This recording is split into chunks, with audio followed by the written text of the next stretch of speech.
escuchar a través de esa grieta de lo increado.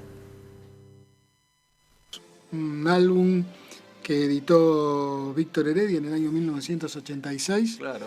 donde relata entre textos y canciones todo lo que tiene que ver la conquista de América. Y me parece, entre todo, ¿no? Antes de comenzar, no podemos hacer el tercer saludo. Es verdad. ¿El doctor Chinaski dónde está? El doctor Chinaski... Veo la silla vacía está acá. la silla vacía y no está en otra dimensión, sino que está enfermucho. Está enfermo. Está enfermucho, le mandamos un saludo. Está con al fiebre. doctor Chinaski, está con fiebre. Es un estado ampliado de conciencia, la fiebre. Sí, esperemos que no lo tome de esa manera. Sí, que no venga con algo como lo que vamos a hablar hoy. Que No, no sea que la fiebre sí. lo transforme en algo de lo que vamos a hablar hoy, ¿no? Bien, bueno, un abrazo grande. Doctor Chinaski, por favor, repóngase. Esperemos tenerlo sano y salvo el próximo martes. Y bueno, si quiere salir por teléfono, vamos diciendo ya los teléfonos. Los teléfonos. El 424-2769. De nuevo, por favor. 424-2769 para salir al aire. Y si no, nos puede escuchar... por el 421-1059. También estamos en el Facebook, La Grieta de lo Increado. Que como no vino el doctor Chinaski no la pude abrir, así que estará el Chinaski en su casa, pero supongo, manejando igual, la página. Durante la semana vamos a estar contestando y respondiendo a todos nuestros oyentes y fieles seguidores. Lo que le decía... doctor Viegas, y lo que me gustaría transmitirle a los oyentes también, que tiene que ver con este texto que escuchábamos al principio de Taki Ngoy, y es una reflexión que siempre, de pronto, la vengo haciendo desde hace muchos años, cuando uno empezó a investigar todo lo que tiene que ver con las culturas precolombinas, con lo que tiene que ver con los estados ampliados de conciencia, fundamentalmente lo que tiene que ver con la conquista de América. Hace muchos años tuve la suerte de dar en distintas escuelas, primarias y secundarias, un audiovisual en aquella época con diapositivas donde hablábamos y demostrábamos que los indios no eran los que justamente nos comentaban en la escuela por aquel entonces, que eran seres brutos que había que colonizar y que había que educar, sino que había civilizaciones con un conocimiento tecnológico y una sabiduría y una filosofía superior a la de Europa en la época en que se produjo justamente la conquista. Y lo que yo me pregunto, y le hago esta pregunta a usted, Viegas, 70 años, ¿hacen la diferencia sobre 513 con respecto a lo que es la memoria colectiva? 70 años... en 70 años uno puede recordar un hecho dantesco que marcó a toda la humanidad, y porque pasaron 500 años uno tiende a tener que olvidar a un hecho también dantesco y en cifras mayores a lo que me estoy refiriendo. Se trata de cuestión de tiempo, se trata de cuestión de ideología, se trata de cuestión de no saber ver o reconocer esto que decía el texto de Taki Ngoy, y me estoy refiriendo concretamente a que hace 70 años se producía uno de los hechos más dantescos de la historia de la humanidad, que el pueblo judío llama la Shoah, que es el Holocausto. Es la solución final dictada por Hitler en 1939, cuando comienza la Segunda Guerra Mundial, y la matanza de 6 millones de judíos, simplemente por el hecho de ser judíos. En el año 2007, la Unión Europea lo considera delito al hecho de negar el Holocausto.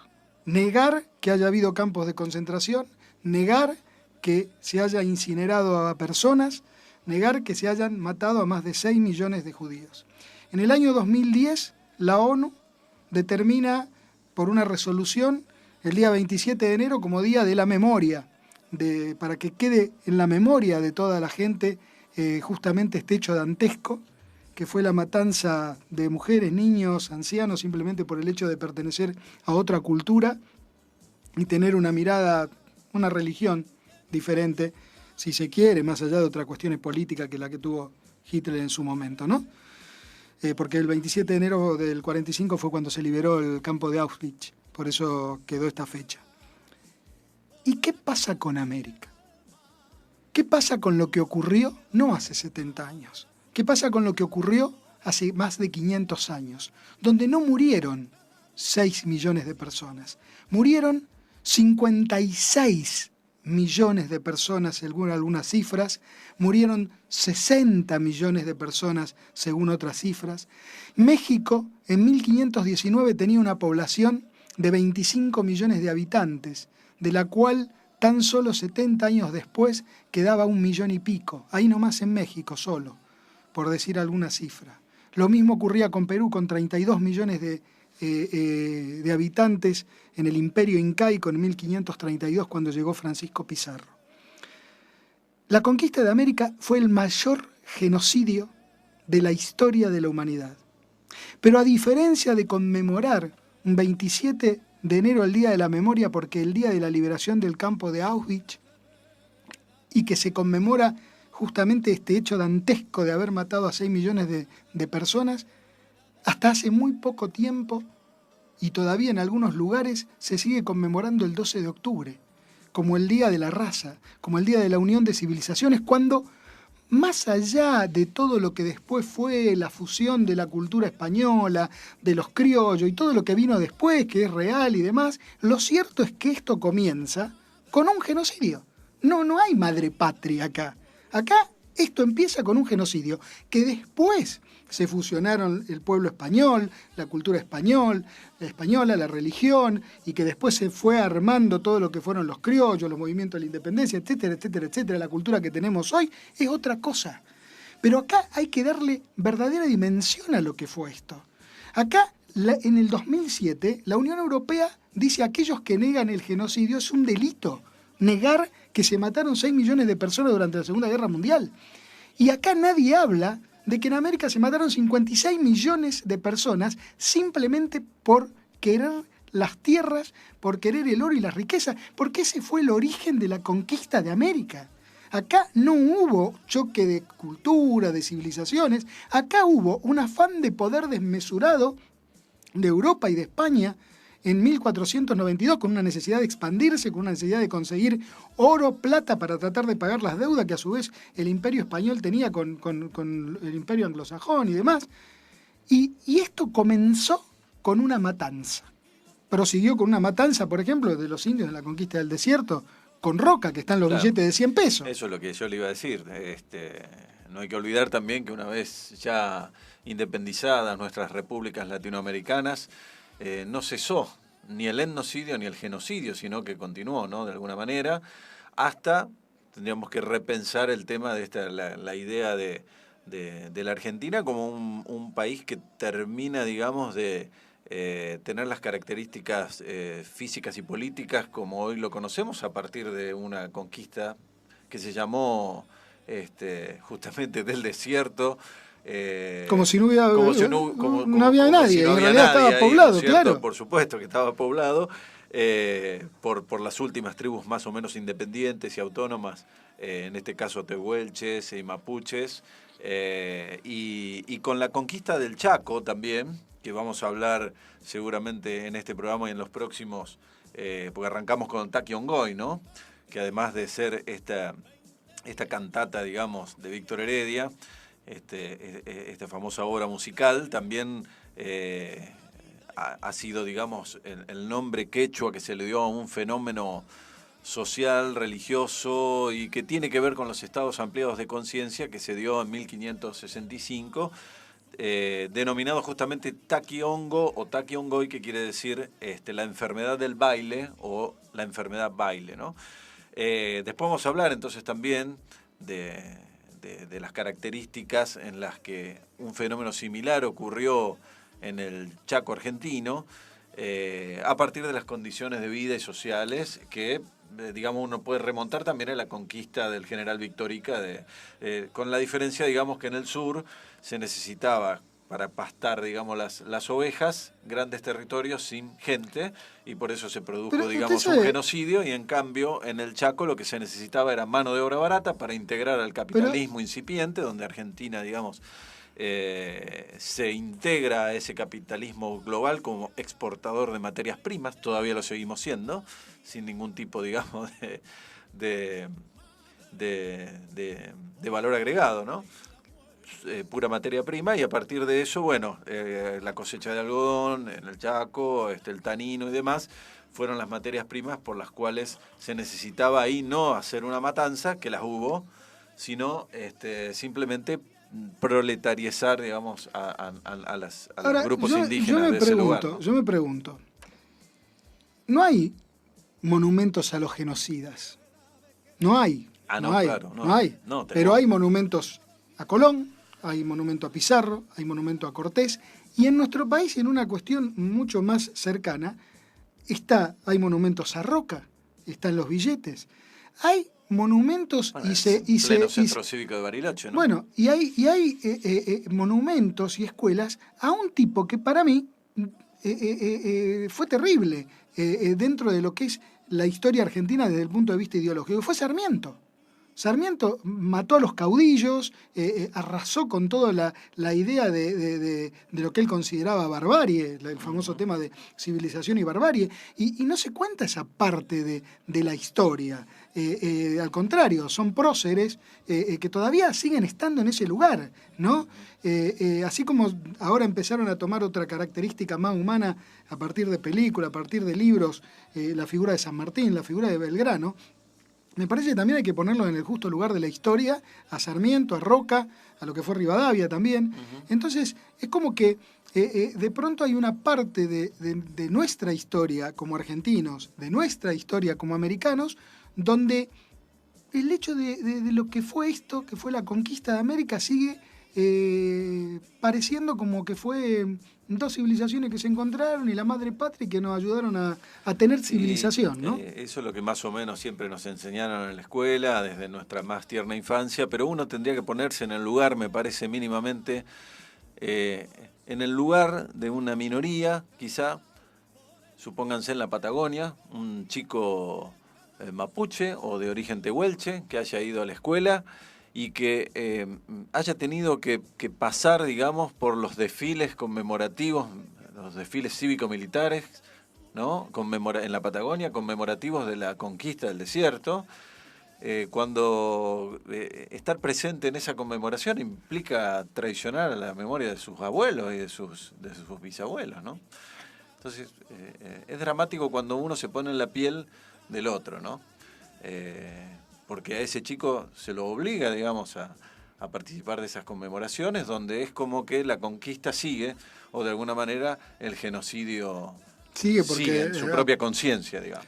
En su propia conciencia, y como vamos a ver en este programa y en los otros, cómo sigue, digamos, también en algunos hechos de nuestro propio siglo XX, de matanzas, como pasó pasó hace unos años también con los QOM, también que sí, no, ni hablar. El año pasado, concretamente. En ese sentido también recordar la lucha de uno de los líderes indígenas actuales, digamos, como Félix Díaz, ¿no? Donde la lucha sigue y continúa. Exacto. A pesar del cambio de gobiernos más o menos progresistas, pero es como que parece como que hay una parte de la historia argentina que no se termina de soldar ni de saldar. Exactamente. Y este genocidio que hubo en América tuvo también sus movimientos de resistencia. Pero lo interesante de parte de estos movimientos de resistencia tiene que ver con que muchos verdaderamente podemos asociar estas cuatro palabras que son el subtítulo de Mesa Verde, que es Sociedad, Cultura, Realidad y Conciencia, porque muchos de estos movimientos de resistencia de los indios hacia el invasor, a lo largo de la historia y a lo largo de todos los pueblos, desde Estados Unidos hasta nuestro sur, surgen a partir de un estado ampliado de conciencia, parte de estos movimientos. Sí, verdaderamente interesante, es todo un gran área muy famosa de investigación dentro de la antropología, dentro de la sociología sociocultural, ¿no? Esto que se ha dado en llamar el nativismo, a veces se ha denominado el milenarismo o el mesianismo, fenómenos que, bueno, se fueron dando generalmente en todos aquellos, pero también se han dado, digamos, en Asia o en África, en Vietnam, por ejemplo, recuerdo, o en el Congo belga también, en el antiguo Congo belga, por supuesto, generalmente en situaciones donde hubo una colonización y donde hubo una transmisión previa de las doctrinas cristianas, ¿no? Milenarismo alude a una palabra que tiene que ver, por un lado, con la escatología cristiana, donde en el libro de la Revelación se dice que, antes del juicio final vendrá un periodo de 1000 años en el que reinará Jesucristo, ¿no? En el que, previo a la resurrección de los muertos, van a resucitar los mártires cristianos, primero, en ese periodo, y por eso se utiliza la palabra milenarismo. Dentro de las ciencias sociales, milenarismo se usa en otro sentido, se lo utiliza para mencionar a cualquier fenómeno, digamos, social y religioso, donde de pronto aparece un movimiento que espera el advenimiento inminente, total y definitivo de la salvación de un grupo determinado, pero no en el otro plano, en el otro mundo, sino en este mundo. Esa salvación es total. Es decir, que estos movimientos son religiosos, pero también se los ha denominado, creo que bien denominados también como prepolíticos o políticos, porque si bien tienen su esencia religiosa, la salvación es religiosa, al mismo tiempo, como son movimientos totalizadores, el advenimiento de esta nueva era, que va a comenzar con armonía cósmica a partir de esta creencia, también implica cambios a nivel social y político, ¿no? Generalmente los movimientos milenaristas han sido analizados desde un punto de vista que es la unión del pasado y el futuro, de alguna manera, ¿no? Y a veces se han visto como movimientos como si fuera una locura colectiva, ¿no? Como así como una persona entra en crisis individual, también una determinada sociedad que ha sido colonizada, a la que se le han introducido elementos ajenos, trata, digamos, de hacer encajar, por así decirlo, esos elementos ajenos con los elementos autóctonos, tradicionales, y entonces se produce una especie de convulsión, una convulsión política, religiosa y social, como una locura colectiva, que luego pasa, y al pasar quedan, digamos, la nueva estructura sociocultural más equilibrada, donde los elementos extranjeros, por así decirlo, los elementos colonizadores que fueron impuestos a la fuerza, de alguna manera se entrelazan en la medida de lo posible con los elementos tradicionales.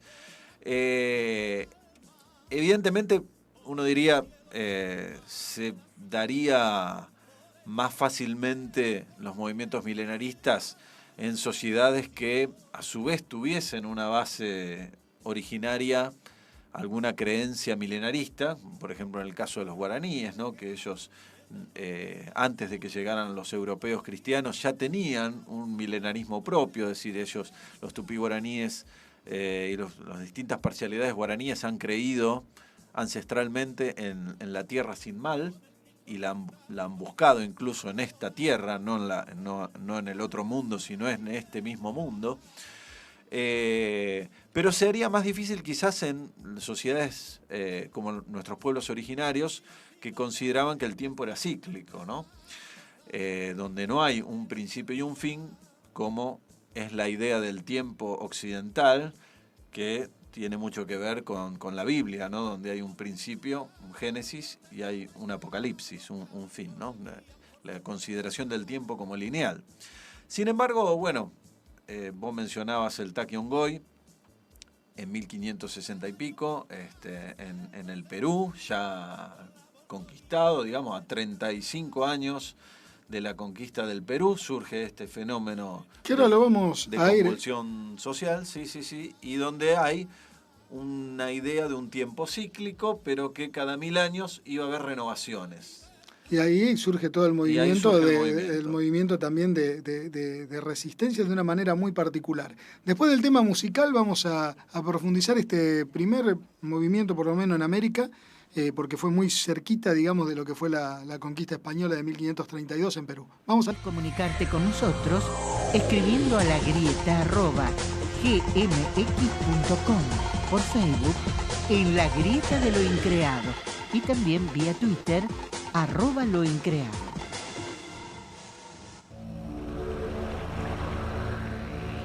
Bueno, qué letra fuerte. ¿Qué escuchamos? ¿A quién escuchamos, doctor Berlanda?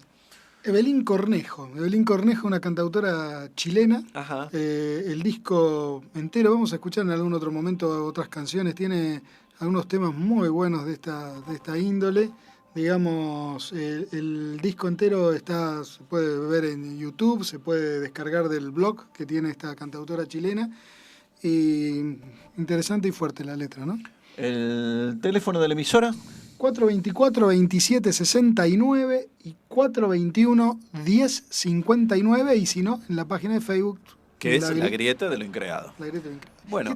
Estamos hablando del Tachyon Goy. El Tachyon Goy. La gente lo conoce por el tema de Víctor Heredia, ¿no? Pero quizás no sepa, no es tan conocido este movimiento mesiánico que surgió en el Perú y hay que situar, lleva este nombre, ¿no? Y hay que situar históricamente una cuestión. Esto surge en el año 1565.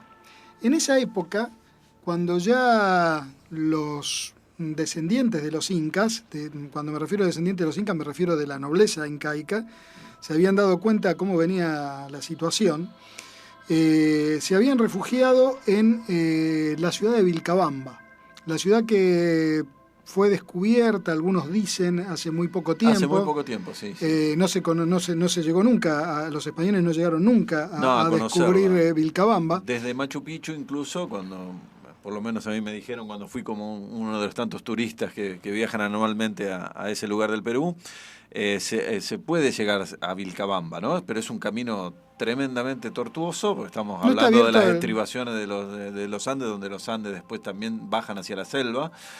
Y bueno, en ese lugar estaban refugiados, ¿no? Los últimos incas. Sí. Y el movimiento surge a partir de la idea de uno de los últimos descendientes de los incas, que era Tito Cusi.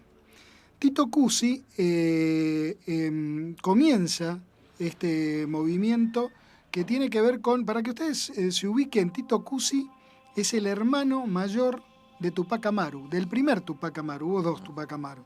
El primer Tupac Amaru fue el hermano de Tito Cusi, que cuando fallece Tito Cusi de viruela, él toma el mando para hacer la resistencia.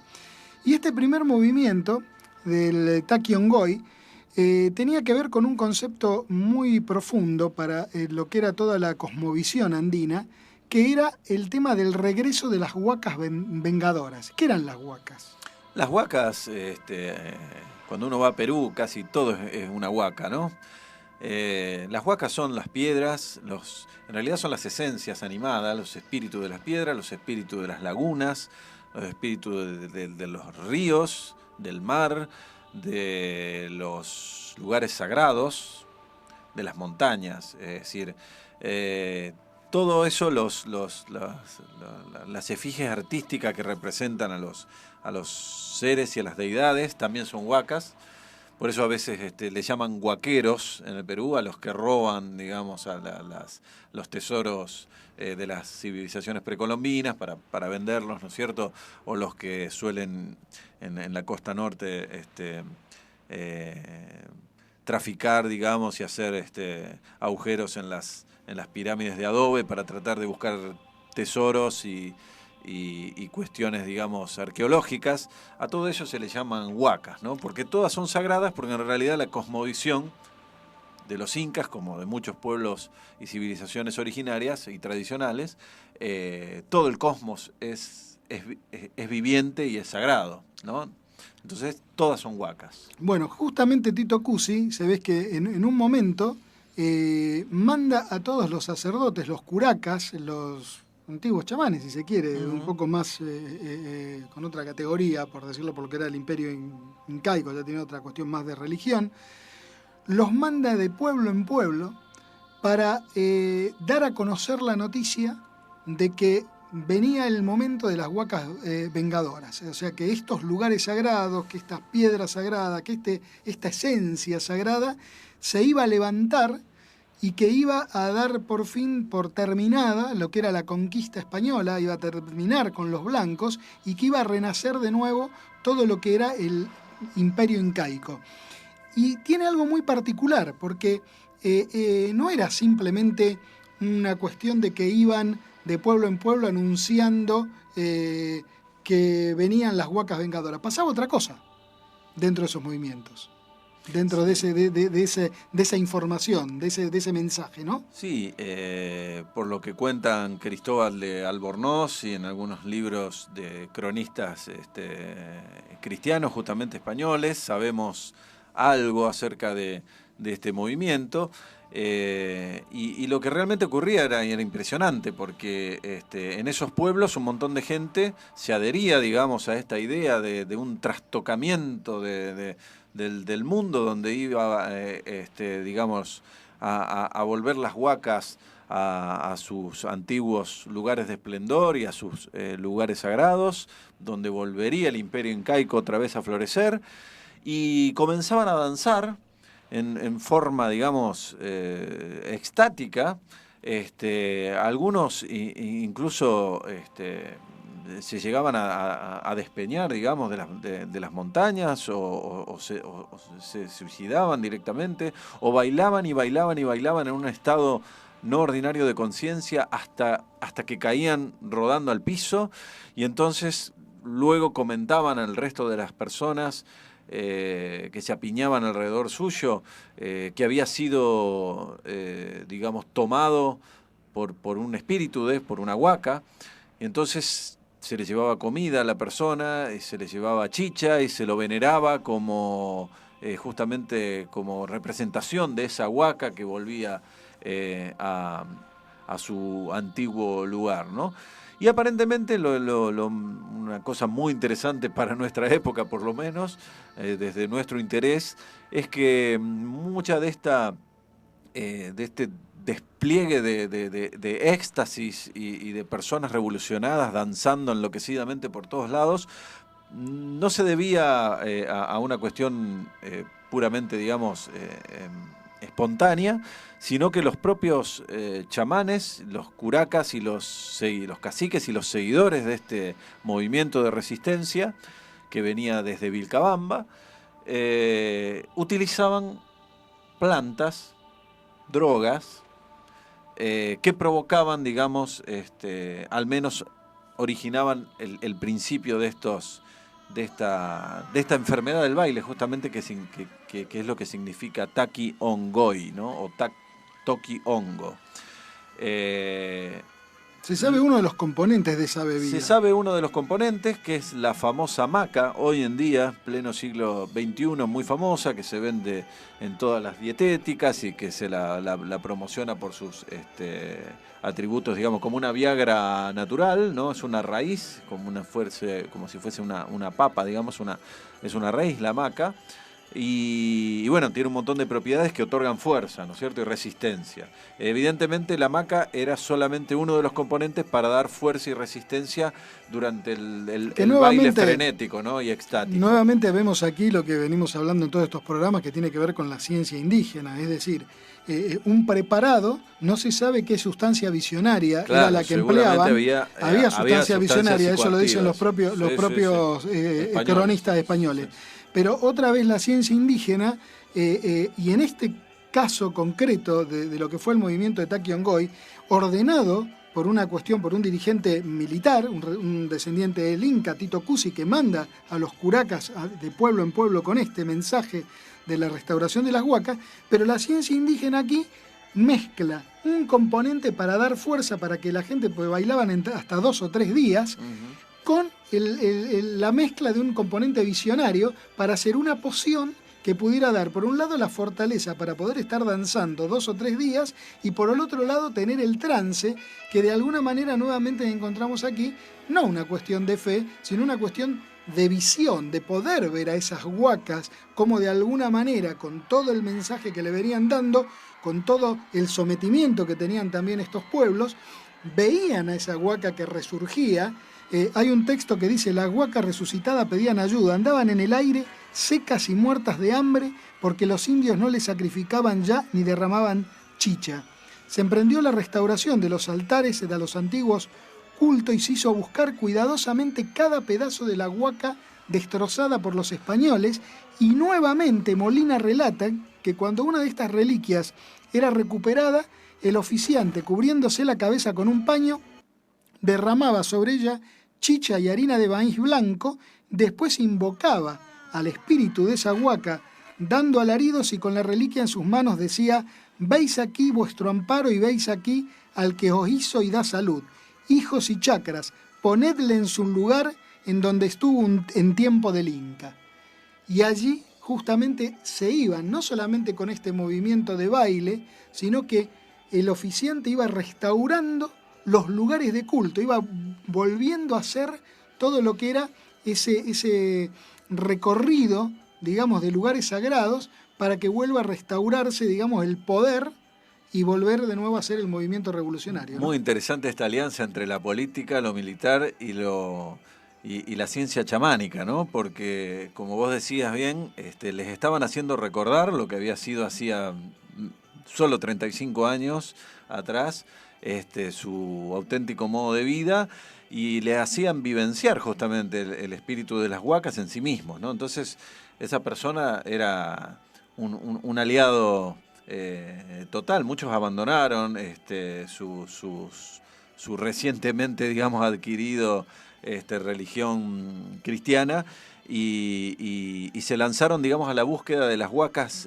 que no habían sido vencidas, porque esas las que más buscaban en regiones rurales más apartadas, que nunca habían sido, digamos, tocadas por los españoles. Entonces esas eran huacas victoriosas que no habían sido destruidas, ¿no? Y hay otra cuestión, que también, y aquí se mezcla claramente lo que era la cuestión política y militar de Tito Cusi, que tenía que ver con el hecho de que en aquellos lugares regionales, donde de pronto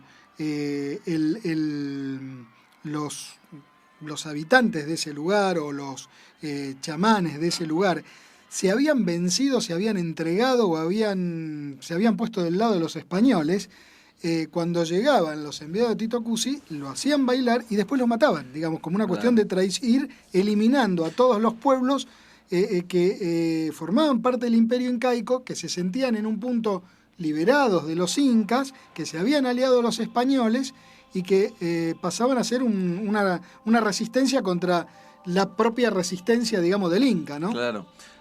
En este caso utilizando brebajes, también la ciencia chamánica y la ciencia botánica, la sabiduría botánica de los pueblos indígenas, en este caso utilizando venenos también prácticamente contra estos traidores, digamos, a la nueva causa, ¿no? Y bueno, esto fue floreciendo como un reguero de pólvora, ¿no? Bailes extáticos por todos lados, cada vez más gente aliándose, restaurando las huacas. Hicieron lo mismo que hicieron los españoles en algún punto, ¿no? Es decir, hubo destrucción de cruces cristianas en los cruces de caminos, hubo alguna destrucción también de templos cristianos, y se iba restaurando entonces en cada uno de esos lugares las huacas y los antiguos ritos, ¿no? Incaicos. Hasta que, lamentablemente, el movimiento fue frenado, digamos, por los propios españoles, digamos,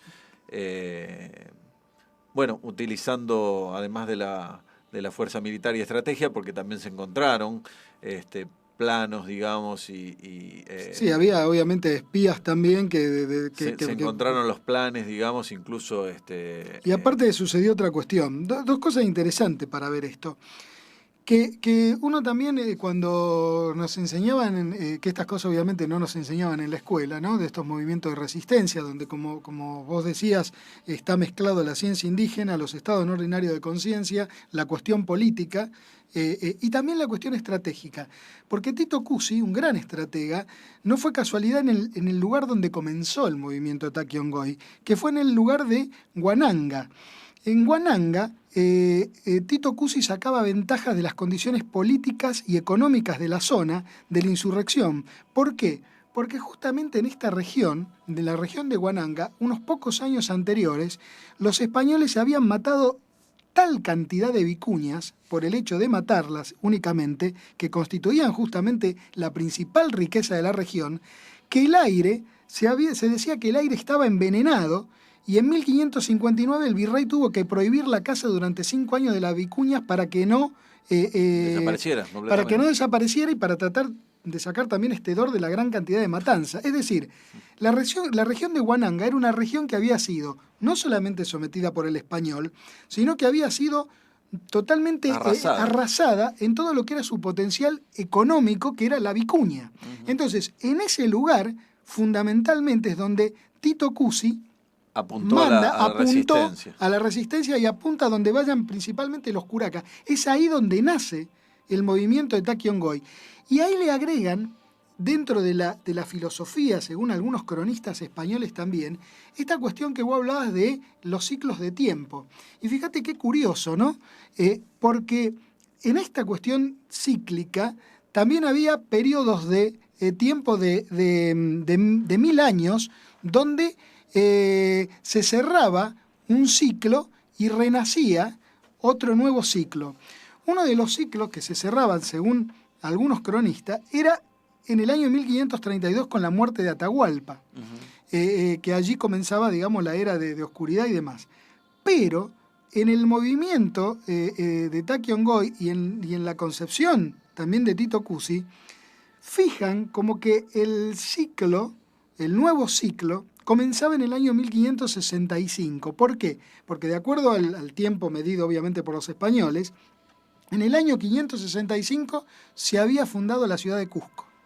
1000 años después, 1565, se producía un nuevo ciclo de renacimiento, y este nuevo ciclo de renacimiento estaría dado por el advenimiento de las huecas vencedoras sobre el español, y comenzaría de nuevo un ciclo de reinado incaico, ¿no? Si uno lo ve desde la actualidad, podríamos decir que se cerraba justamente un ciclo, y podríamos decir que, digamos, la conquista termina de formalizarse en ese año porque fracasa, digamos, la insurrección de Tito Cusi, y ahí ya no hay más esperanza en una nueva, aunque por supuesto hubo un segundo Tupac Amaru y siguió, digamos, habiendo más adelante algunos movimientos de resistencia, pero digamos ahí como que el imperio incaico tal como se conoció ya no era posible restaurarlo, ¿no? Y hay una cosa muy interesante. ¿Sabe cuánto duró este movimiento? ¿Cuánto duró? No. 7 años. 7 años, bastante. 7 años que fueron recorriéndose durante distintos lugares hasta que justamente, como usted dijo, empiezan a descubrirse los planes, y también se produce el otro problema, que es la muerte de Tito Cusi, ¿no? Claro. Y allí, cuando se descubre, bueno, ahí empieza obviamente la represión del movimiento, pero fue un movimiento que no llegó a terminar de cristalizarse, digamos, porque se descubrió antes, porque murió Tito Cusi, y allí, digamos, empezó el fracaso, ¿no? Respecto al tema tan importante de los estados ampliados de conciencia, y aquí los estados ampliados de conciencia utilizados, digamos, por un movimiento de resistencia mesiánico y también militar y político, muy interesante una anécdota que cuentan los cronistas españoles, y es la de un cacique o chamán, que era parte de este movimiento, digamos, de restauración de las huacas, que comentaba que él viajaba, ¿no? Por supuesto viajaba con el espíritu, con la mente, en una canasta, ¿no? Y que era llevado por los espíritus y por las huacas a conocer el otro plano, subido, digamos, a una canasta, ¿no? Desde el punto de vista de la actualidad, y después de haber estudiado el tema del fenómeno ovni durante tantos años, es una anécdota que llama muchísimo la atención, que por ahí para un historiador o un analítico, digamos, que le interese este movimiento por otro lado, digamos, quizás pasaría desapercibido, pero muy interesante esto de que este personaje decía que volaba en alas, digamos, de una canasta, así como sería a nosotros nos viene en la cabeza enseguida lo que sería algo así como un platillo, digamos, por los dioses, por los antiguos huacas incaicas, y lo hacían volar hacia el cielo, ¿no? Donde tenía experiencias místicas y donde volvía, digamos, con un montón de información en ese estado de trance. Una anécdota sumamente interesante que provienen de las propias crónicas de los españoles. Hay un detalle muy interesante que tiene que ver con el que descubre esto, digamos, en una de las provincias, el movimiento de Taquiongó, Cristóbal de Albornoz, que según la documentación de la época, en estos 7 años habían participado miles de indios de este movimiento, y en los textos habla de que Albornoz había castigado a 8.000. Y eran tan numerosos que se tuvo que recurrir a las confesiones y adjuraciones colectivas, lo mismo que a procesiones expiatorias. Al final, convencido y trastornado por los sermones de Albornoz, grandes grupos de indios iban ante él descalzos y azotándose y llorando le pedían perdón, y él los castigaba con caridad y moderación. ¿Y sabe lo que le hacía a los llamados hechiceros, los guacamayos sacerdotes de los ídolos, los idólatras guamaní y los dogmatizadores? Estos son textos de la época, ¿no? De los cuales Albornoz da la lista que incluye entre 15 y 20 por pueblo. Fíjense cuáles eran las sanciones.